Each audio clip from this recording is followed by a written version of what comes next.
नमस्कार दोस्तों। तो जैसा कि हम पढ़ रहे थे चैप्टर 10 स्ट्रेट लाइंस, हमने उसमें क्या देखा था पिछली क्लास में कि अगर हमारे पास कोई लाइन है तो उसका स्लोप क्या होगा। तो आज की क्लास में हम देखेंगे कि अगर हमारे पास दो लाइन दी गई हैं तो उनके पैरेलल या परपेंडिकुलर होने की कंडीशन क्या होगी। ठीक है, तो पहले हम पढ़ेंगे कि अगर दो लाइन दी गई हैं तो उनके पैरेलल होने के लिए क्या कंडीशन है।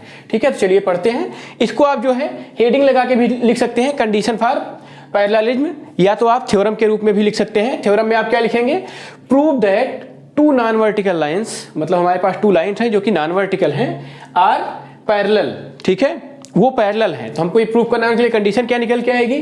देखिए यहाँ पे हमने इफ लिखा है, IFF। ठीक है, इसका मतलब क्या होता है, इफ एंड ओनली इफ। इसका मतलब क्या हुआ कि हमको अगर एक कंडीशन लेके प्रूव करते हैं तो उसका उल्टा भी हमको प्रूव करना पड़ेगा। ठीक है, तो यहाँ पे क्या लिखा है, if and only if their slopes are equal. ठीक है, तो यहाँ पे कहा जा रहा है कि दो लाइंस हमारी पैरेलल होंगी इफ एंड ओनली इफ की अगर उनका स्लोप बराबर है। तो इसका क्या मतलब हुआ, इफ एंड ओनली इफ का हमको ये प्रूव करना है कि दो लाइंस का अगर स्लोप बराबर है तो वो पैरेलल होंगी, और दूसरी कंडीशन हमको प्रूव करनी है कि अगर दो लाइंस पैरेलल हैं तो उनका स्लोप बराबर है। हमको ये दोनों चीज यहाँ पे प्रूव करना होगा। ठीक है, तो चलिए प्रूव करते हैं। तो यहाँ पे देखिए हमने एक लाइन लिया है L1 और दूसरी लाइन लिया है L2। L1 का इंक्लिनेशन कितना है, अल्फा, और L2 का इंक्लिनेशन कितना है, थीटा। तो यहाँ पे हमने लिख दिया है let L1 and L2 are lines with inclination alpha and theta. ठीक है, अब इनका इंक्लिनेशन में पता है, तो हमने पिछली क्लास में पढ़ा था कि स्लोप क्या होता है, m इक्वल टू tan और एंगल ऑफ इंक्लिनेशन। तो tan अल्फा हो जाएगा पहली लाइन का स्लोप, और दूसरी लाइन का स्लोप क्या हो जाएगा, tan थीटा। ठीक है, तो स्लोप ऑफ L2 जो है वो tan थीटा हो जाएगा। ठीक है, तो पहले चलिए हम मान लेते हैं दोनों लाइन पैरेलल है। ठीक है, केस फर्स्ट इसको आप बना लीजिए, case first, let the lines L1 and L2 are parallel. हमने ये मान लिया कि दोनों लाइंस जो है पैरेलल हैं। अगर लाइंस पैरेलल होंगी तो कंडीशन क्या होगी, उनका इंक्लिनेशन जो है सेम होगा। तो मान लेते हैं, तो यहाँ पे हो जाएगा अल्फा इक्वल टू थीटा, यहाँ पे हो जाएगा। तो अल्फा इक्वल टू थीटा हुआ, तो यहाँ से हम क्या कह सकते हैं, यहाँ से हम कह सकते हैं tan alpha equal to tan theta, tan alpha equal to tan theta कह सकते हैं। तो यहाँ से देखिए tan अल्फा क्या है M1, tan थीटा क्या है M2। ठीक है, तो यहाँ से देखिए हम ये माने थे कि लाइंस पैरेलल हैं, और हमने ये प्रूव कर दिया कि उनका स्लोप्स इक्वल है। मतलब parallel lines have equal slope. इसमें हमने ये प्रूव कर दिया, इक्वल स्लोप्स। ठीक है, पैरेलल लाइन जो है इक्वल स्लोप्स रखती हैं, यहाँ पे हमने ये प्रूव कर दिया।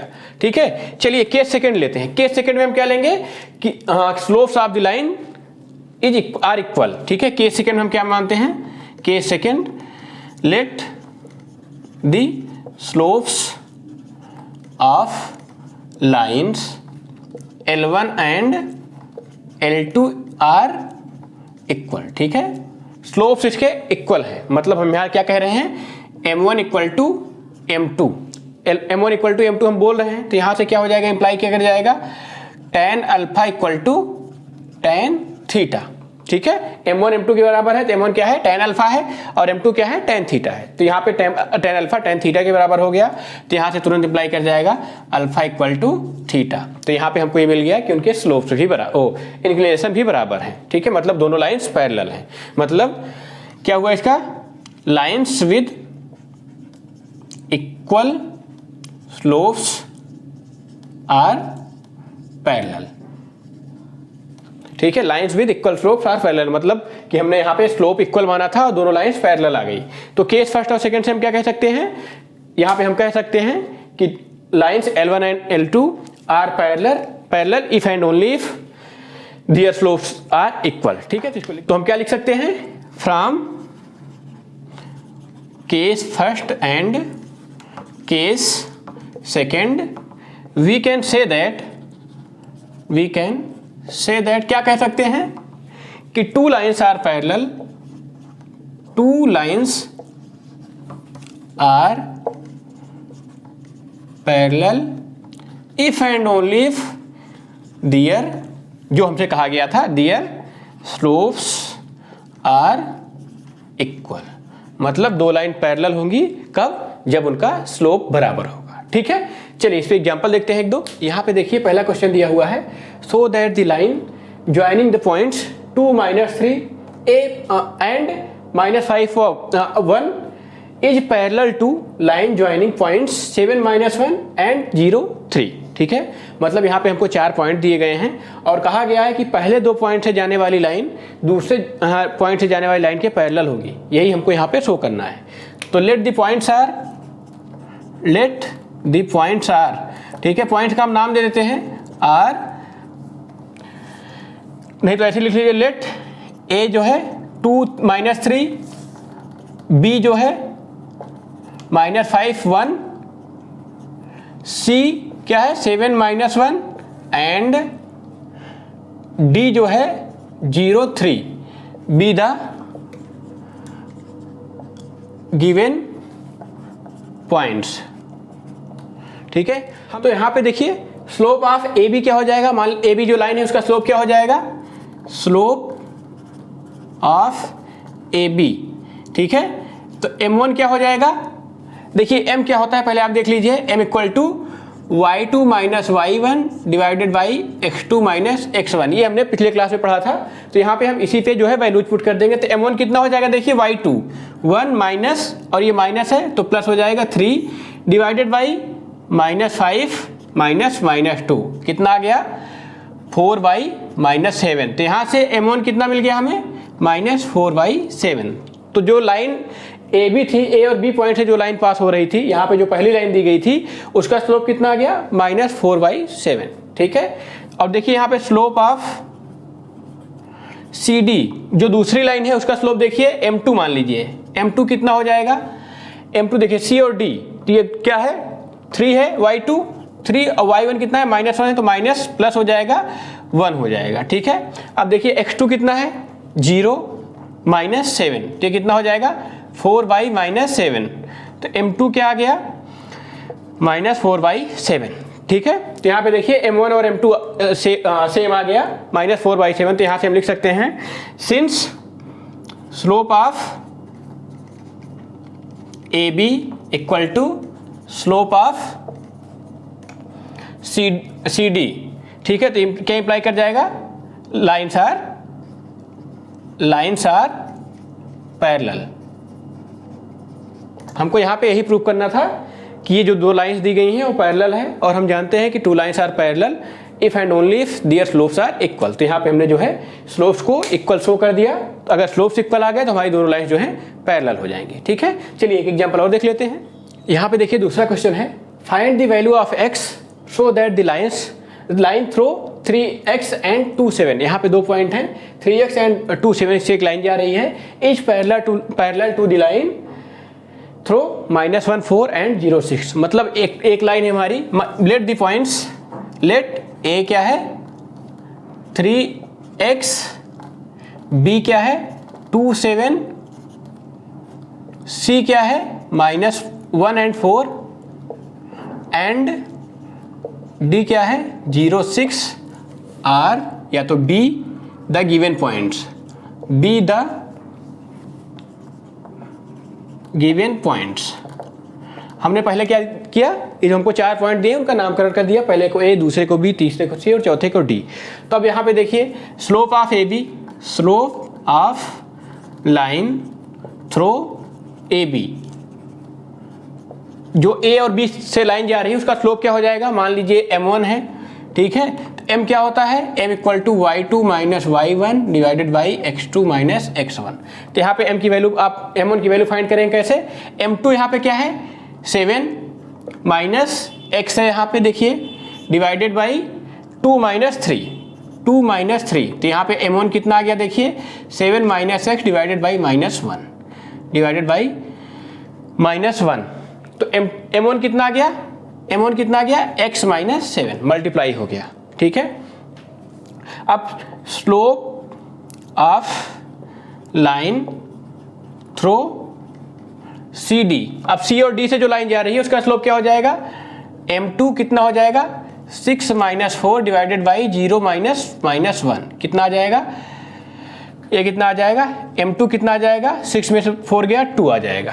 ठीक है, अब यहाँ पे देखिए since both lines are parallel, यहाँ पे देखिए दोनों लाइन्स पैरेलल दी गई हैं, both lines are parallel. Lines parallel होती हैं जानते हैं कब, जबकि उनका स्लोप इक्वल हो। तो ये इंप्लाई क्या कर जाएगा, m1 इक्वल टू m2 क्या इंप्लाई कर जाएगा, x माइनस 7 इक्वल टू 2। तो यहाँ से देखिए x इक्वल टू 9 आ गया, जो हमसे पूछा गया था कि यहाँ पे x की वैल्यू फाइंड कीजिए जिसके लिए दोनों लाइंस पैरेलल हों। तो अगर x यहाँ पे 9 होगा तो उसके लिए दोनों लाइंस जो हैं पैरेलल हो जाएंगी। ठीक है, चलिए देखते हैं कि अगर दो लाइंस परपेंडिकुलर हैं तो उसकी क्या कंडीशन होगी। तो इसको भी आप जो है चाहे तो हेडिंग बना के लिख लेंगे, कंडीशन फॉर परपेंडिकुलरिटी, या तो आप थ्योरम के रूप में लिख लेंगे कि prove that two non vertical lines with slopes m1 and m2, यहाँ पे स्लोप उनका बताया गया है m1 और m2 है, are perpendicular if and only if m1 into m2 equal to -1। मतलब दो लाइन अगर परपेंडिकुलर होंगी तो उनके स्लोप्स को अगर हम मल्टीप्लाई कर देंगे तो माइनस आएगा। ठीक है, यहाँ पे ये कहा गया है। तो हम यहाँ पे मान लेते हैं कि हमारे पास दो लाइन्स हैं L1 एंड L2, ये x एक्सिस y एक्सिस है। ठीक है, तो इसका मान लेते हैं यहाँ पे स्लोप है थीटा और दूसरी लाइन का स्लोप है यहाँ पे अल्फा। ठीक है, तो इसको लिख लेते हैं, let L1 and L2 be two lines. क्या माने हैं, L1 एंड L2 हम दो लाइंस माने हैं विथ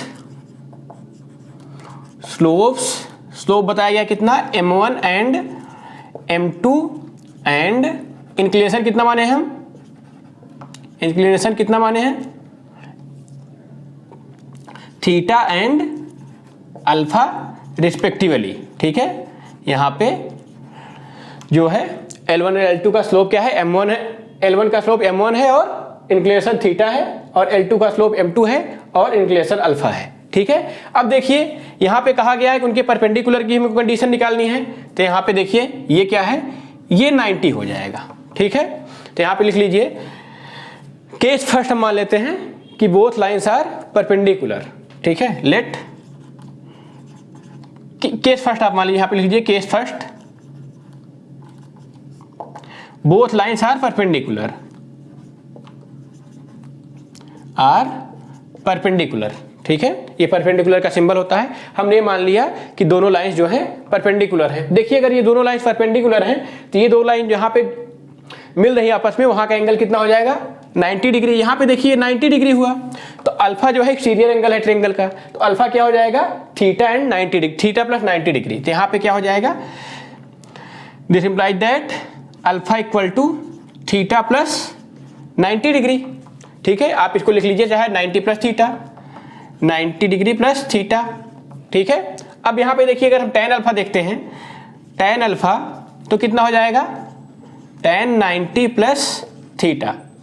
tan अल्फा क्या हो जाएगा, tan 90 प्लस थीटा। अब देखिए आप जानते हैं tan 90 प्लस थीटा क्या होता है, माइनस कॉट थीटा। ठीक है, tan अल्फा कितना हो जाएगा, माइनस कॉट थीटा। ठीक है, tan अल्फा कितना हो गया, माइनस कॉट थीटा। तो यहाँ से आप देखेंगे tan अल्फा कितना हो जाएगा, -1 by tan alpha, tan theta. ठीक है, tan थीटा। ठीक है, अब क्रॉस मल्टीप्लिकेशन कर देंगे तो theta tan theta into tan alpha हो जाएगा, tan theta into tan alpha. ठीक है, इक्वल टू कितना आ जाएगा, -1। तो यहाँ से देखिए tan थीटा क्या है, tan थीटा क्या है, अब देखिए अगर यहाँ पे m1 है तो m1 इक्वल टू हो जाएगा tan थीटा और m2 क्या हो जाएगा, tan अल्फा। क्योंकि यहाँ पे देखिए स्लोप जो है m1 है तो इंक्लिनेशन थीटा है, स्लोप m2 है तो इंक्लिनेशन अल्फा है। तो यहाँ पे आप कह सकते हैं ये क्या इंप्लाई कर जाएगा, m1 into m2 equal to -1। ठीक है, तो हम यहाँ पे कह देंगे if L1 and L2 are perpendicular, हमने ये माना था तो तुरंत क्या इंप्लाई कर गया, imply that m1 m2 equal to -1, m1 dot m2 जो है -1। तो यहाँ पे हमने प्रूव कर दिया कि अगर a और b मतलब दो लाइन से हमारी L1 और L2 जो है परपेंडिकुलर हैं तो उनके स्लोप्स का मल्टीप्लिकेशन जो होगा वो क्या होगा, -1 होगा। ठीक है, अब देखिए यहाँ पे इफ एंड ओनली इफ का कंडीशन है तो हम बताएंगे कि उनके स्लोप का कंडीशन मान के चलेंगे कि उनके स्लोप का मल्टीप्लिकेशन जो है -1 है। ठीक है, तो हम यहाँ पे ये शो करेंगे कि वो जो है एक दूसरे से 90 डिग्री से डिफर करती हैं, मतलब दोनों एक दूसरे से परपेंडिकुलर हैं। तो चलिए केस सेकंड शो करते हैं। केस सेकंड हम क्या लेंगे, कन्वर्सली सपोज क्या मानेंगे हम, m1 इंटू m2 क्या है, -1 है, m1 m2 क्या है, -1 है। तो m2 क्या लिख सकते हैं हम, -1/m, ठीक है, ये लिख सकते हैं। तो m2 क्या है, tan alpha equal to -1/tan theta, ये m1 है 1/tan theta, m1 tan theta है, m2 tan अल्फा है, ठीक है। तब यहाँ पे देखिए tan alpha equal to -tan theta, ठीक है, tan alpha equal to -cot theta, sorry -cot theta, 1/tan theta cot theta होता है, ठीक है। अब tan थीटा tan अल्फा क्या हो जाएगा, देखिए यहाँ पे हम जानते हैं tan 90 प्लस थीटा क्या होता है, -cot थीटा। तो अगर -cot थीटा है हमारे पास तो इसको हम tan 90 प्लस थीटा लिख सकते हैं। तो क्या हो जाएगा, tan 90 प्लस थीटा। तो यहाँ से आप कह सकते हैं alpha equal to 90 plus theta. यहाँ पे जो हम अल्फा कह सकते हैं 90 प्लस थीटा, तो हम यहाँ पे कह सकते हैं lines angles alpha and theta are differ by 90 degree. Alpha और थीटा के बीच में डिफरेंस कितना है एंगल का, 90 डिग्री। तो हम यहाँ से कह सकते हैं lines L1 and L2 are perpendicular. यहाँ से हम कह सकते हैं कि उनके बीच का एंगल अल्फा है, अल्फा एंगल से डिफर करती हैं। तो हम ये कह सकते हैं कि दोनों लाइन जो है वो परपेंडिकुलर है, ठीक है। तो हम यहाँ केस फर्स्ट और सेकंड से क्या कह सकते हैं, अगर ज्वाइन करके लिखे तो केस 1 और सेकंड से हम क्या कह सकते हैं, hence we can say that two non vertical lines are perpendicular if and only if, देखिए if and only if m1 equal to m1 into m2 equal to -1। इसको हम क्या बोल सकते हैं, m1 इक्वल टू -1/m2, मतलब दियर slopes are, ये भी आप लिख सकते हैं, ये भी लाइन कहीं दिया हो सकता है, दियर स्लोप्स आर निगेटिव। देखिए ये निगेटिव में है और रेसिप्रोकल है एक दूसरे के, negative reciprocal of each other, ठीक है। अगर दो लाइन्स हमारी परपेंडिकुलर होंगी तो उनका स्लोप क्या होगा, negative reciprocal of each other, मतलब m1 इक्वल टू 1/m2, ठीक है। मतलब m1 into m2 equal to -1। कोई भी कंडीशन दी हो तो आप समझ जाइएगा कि परपेंडिकुलर की कंडीशन है, ठीक है। चलिए इस पे एग्जांपल कर लेते हैं। यहाँ पे देखिए क्वेश्चन दिया हुआ है, if the lines through the points -2 and 6 and 4 8 each perpendicular to the line joining the points 8 and 12 x 24, find the value of x। मतलब यहाँ पे कहा गया है कि एक लाइन है जो -2 and 6 and 4 8 से पास हो रही है, ठीक है, और वो परपेंडिकुलर है किसके, दूसरी लाइन के परपेंडिकुलर है जो किससे पास हो रही है, 8 12 एंड x 24, इसके जो है परपेंडिकुलर है। तो हमको यहाँ पे x की वैल्यू फाइंड करनी है, ठीक है। तो यहाँ पे पहले पॉइंट का नामकरण कर देते हैं, a इक्वल टू -1, ये कोऑर्डिनेट्स है -2 and 6, b के कोऑर्डिनेट क्या है 4 8, c के कोऑर्डिनेट क्या है 8 12 एंड d क्या है x 24, be the given points, ठीक है। ये हमारे गिवन पॉइंट्स हैं, हमने मान लिया कि चारों के नाम जो है ए बी सी डी हैं, ठीक है। तो slope of line through A B, A और बी से जो लाइन जा रही है उसका स्लोप क्या है, मान लेते हैं m1 है। m1 क्या है, देखिए m क्या होता है, देख लीजिए m का formula y2 minus y1 divided by x2 minus x1। इसको हमने जो है पिछले क्लास में प्रूव किया था, ठीक है। तो यहाँ पे m1 क्या आ जाएगा, देखिए 8 minus 6 y2 minus y1 8 minus 6 divided by 4 minus -2, 4 minus, अब ये -2 होगा तो प्लस हो जाएगा +2, ठीक है। तो यहाँ पे देखिए कितना आ गया 2/6। तो m1 कितना आ गया, देखिए 1/3, m1 की वैल्यू 1/3 आ गई। अब देखिए दूसरी लाइन का स्लोप फाइंड कर लेते हैं, स्लोप ऑफ लाइन थ्रो किससे, सी डी, सी और डी से जो पास होती है उसकी लाइन क्या होगा, स्लोप क्या होगा, ये मान लेते हैं m2 है।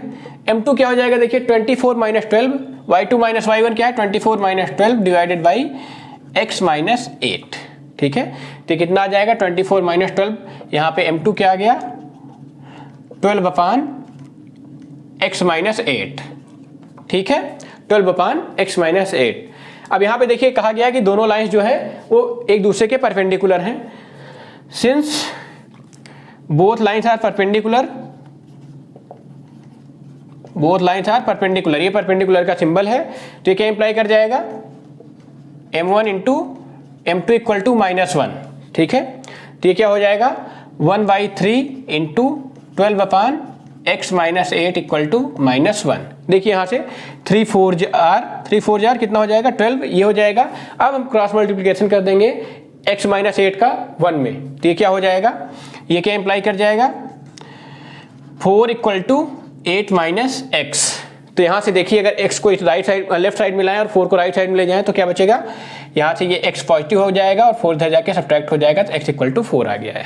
हमसे यहाँ पे x की वैल्यू पूछा गया था कि x की वैल्यू क्या होगी अगर ये दोनों लाइंस परपेंडिकुलर हैं, तो यहाँ पे x की वैल्यू जो है 4 आ गई, ठीक है। चलिए एक एग्जांपल और कर लेते हैं इस पे। यहाँ पे देखिए सेकंड क्वेश्चन दिया गया है, without using Pythagoras theorem so that the points 4 4 3 5 -1 -1 are the vertices of a right angle triangle, ठीक है। हमको यहाँ पे पाइथागोरस थ्योरम यूज किए बिना ही हमको ये बताना है कि जो यहाँ पे दिए गए हैं पॉइंट्स 3, ये एक राइट एंगल ट्रायंगल के वर्टिसेस हैं, ठीक है। तो हम मान लेते हैं, पहले पॉइंट्स का नामकरण कर देते हैं। लेट ए को हमने 4 और 4 मान लिया, बी को हमने क्या मान लिया 3 और 5 एंड सी जो है -1 -1 बी द गिवन पॉइंट्स।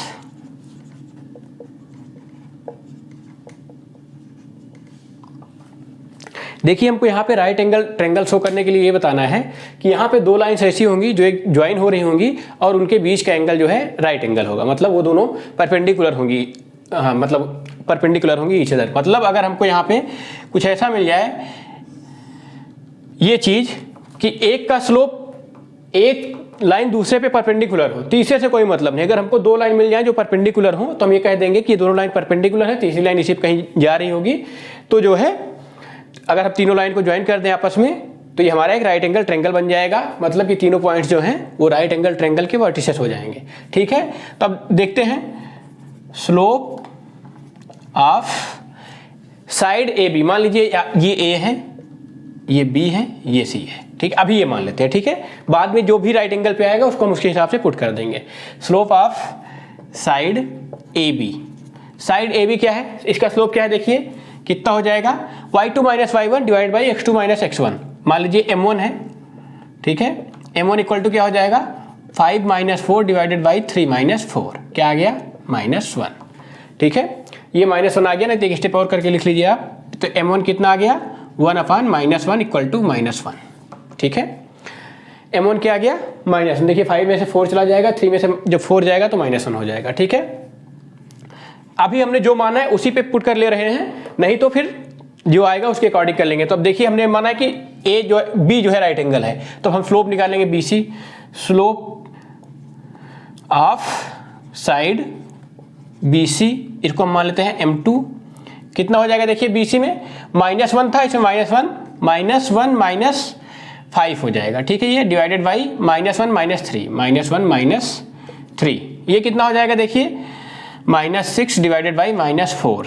तो m2 क्या हो जाएगा, m2 क्या आ गया +3/2, m2 3/2 आ गया। अब देखिए स्लोप ऑफ साइड AC या CA मान लीजिए आप, साइड CA, देखिए हमने A को दूसरा पॉइंट माना है, तो यहाँ पे कितना हो जाएगा 4 + 1 डिवाइडेड बाई 4 + 1, ये कितना आ जाएगा 5/5। तो यहाँ से CA कितना आ गया M, इसको हमने M माना, M3 माना है, ठीक है, M3 माना है, तो यहाँ से M3 कितना आ गया 1 आ गया। देखिए M3 जो है 1 है और M1 जो है -1 है, ठीक है। तो क्या कह सकते हैं हम, स्लोप ऑफ, देखिए AB था, AB इंटू स्लोप ऑफ